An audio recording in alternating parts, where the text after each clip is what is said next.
नमस्कार। BSc IPF की श्रृंखला में जहाँ पे हम रिकैपिटलाइजेशन बॉन्ड्स के ऊपर बात कर रहे हैं, तो पहले वीडियो में हमने देखा था कि एक बैंक है जो पहले बॉन्ड्स बाय करेगी और बाद में गवर्नमेंट से और बाद में वही गवर्नमेंट वही पैसा वापस इक्विटी इन्फ्यूज़ करेगी। तो सवाल ये उठता है कि ये अगर बैंक का ही पैसा है और बैंक का पैसा अगर वापस से आ रहा है तो ये इतना सारा पूरा सर्कुलर ट्रेड क्यों कर रहे हैं। तो इसके लिए हमें बैंक का थोड़ा सा कंसेप्ट समझना पड़ेगा कि लेवरेज कैसा आता है। तो जब बैंक के पास 1 रुपया इक्विटी में आता है तो वो उदाहरण के तौर पर वो उसके ऊपर डिपॉजिट लेंगे, जो आप और हम डिपॉजिट करते हैं बैंक्स में, तो वो 1 रुपये के नेटवर्थ पे 10 रुपये का डिपॉजिट लेगा। तो ये लेवरेज होता है और बैंक्स आर हाईली लेवरेज्ड। अभी ये जो डिपॉजिट आएगा इसमें से फिर वो लोन्स देंगे, लोन्स में से कुछ एनपीएज होंगे और ऐसी वो और कुछ पैसा फिर इंटरेस्ट में आएगा और फिर वो ऐसा सर्कल चलते रहेगा। फिर डिपॉजिट लोगों को वापस देने पड़ेंगे। तो ये एक नॉर्मल साइकिल चलते रहती है। अब अगर ये एनपीएज बढ़ते गए तो ये एनपीए को सॉल्व करने के लिए और बेसल 3 के कुछ नॉर्म्स हैं या बेसल नॉर्म्स हैं कि जिसके कारण वो कहते हैं कि बैंक एक अलग टाइप का बिजनेस है कि जिसमें लोगों का विश्वास रहता है, लोग अपना पैसा डालते हैं और इसलिए यहाँ पे आप एनपीए करो, कुछ भी करो, यहाँ पे शेयर बाज़ार जैसा नहीं है कि आपने या म्यूचुअल फंड जैसा कि आपने पैसा डाल दिया तो कहाँ पे वो पैसा लगेगा वो फंड मैनेजर डिसाइड करेगा, लेकिन नफ़ा भी आपका नुकसान भी आपका। बैंक्स में वैसा नहीं होता है। बैंक्स में जब आप पैसा वही 100 रुपये आप बैंक में डालते हो तो बैंक वो किसको देगा ये उसमें आप कुछ नहीं देखते हो। आप कुछ बोल नहीं सकते कि इसको दो उसको मत दो। आपको सिर्फ इतना चाहिए कि आपको आपका इंटरेस्ट वापस मिलना चाहिए, आपको नुकसान से कुछ लेना देना नहीं है। तो इसके लिए बैंकिंग एक स्पेशल टाइप का बिजनेस हो जाता है और जिसके बहुत सारे रेगुलेशंस है, ग्लोबली ये है। और जिसके रेगुलेशंस में एक रेगुलेशन ये है कि यदि आपका सामान्य भाषा में, इसके टेक्निकल टर्म्स में बहुत टायर 1 कैपिटल, टायर 2 कैपिटल, बहुत सारी चीज़ें हम बोल सकते हैं, पर सर्वसामान्य भाषा में इसका मतलब ये होता है कि यदि आपके एनपीए बढ़ते गए तो वो एनपीए कवर करने के लिए आपके पास इक्विटी कैपिटल उतनी रहनी चाहिए।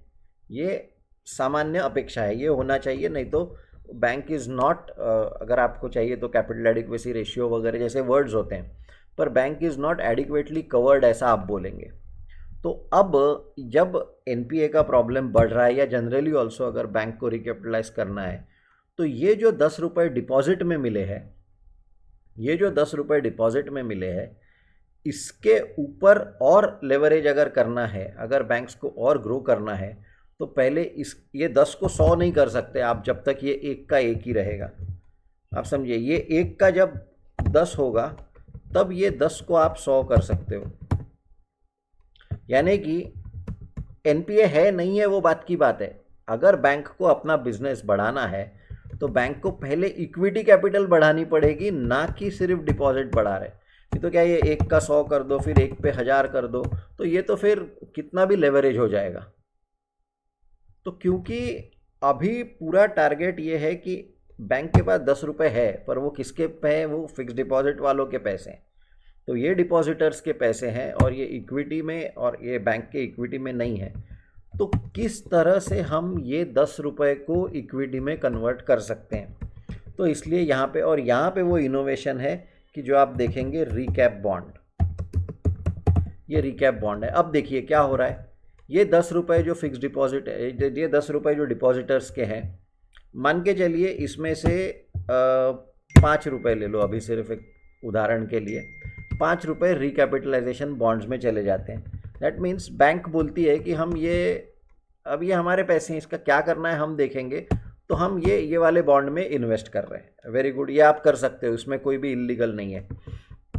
अब जब ये 5 रुपये यहाँ पे जाते हैं तो ये रिकैप बॉन्ड कौन इशू करता है, ये रिकैप बॉन्ड गवर्नमेंट इशू करती है। अब ये 5 रुपये जब गवर्नमेंट को मिल गए, और ये बैंक का ओनर कौन है, ये बैंक का ओनर अल्टीमेटली गवर्नमेंट ही है। तो गवर्नमेंट बोलता है ये 5 रुपये जो बैंक ने मुझे बॉन्ड के तौर पे दिए हैं, मैं ये 5 रुपये यहाँ पे डालता हूँ। तो दैट मीन्स 1 रुपया पहले था और अभी मैं इसमें और ये वाले 5 रुपये डाल देता हूँ। दैट मीन्स पहले जो इक्विटी कैपिटल 5 रुपये का था, 1 रुपये का था, वो अभी इक्विटी कैपिटल 6 रुपये का हो गया।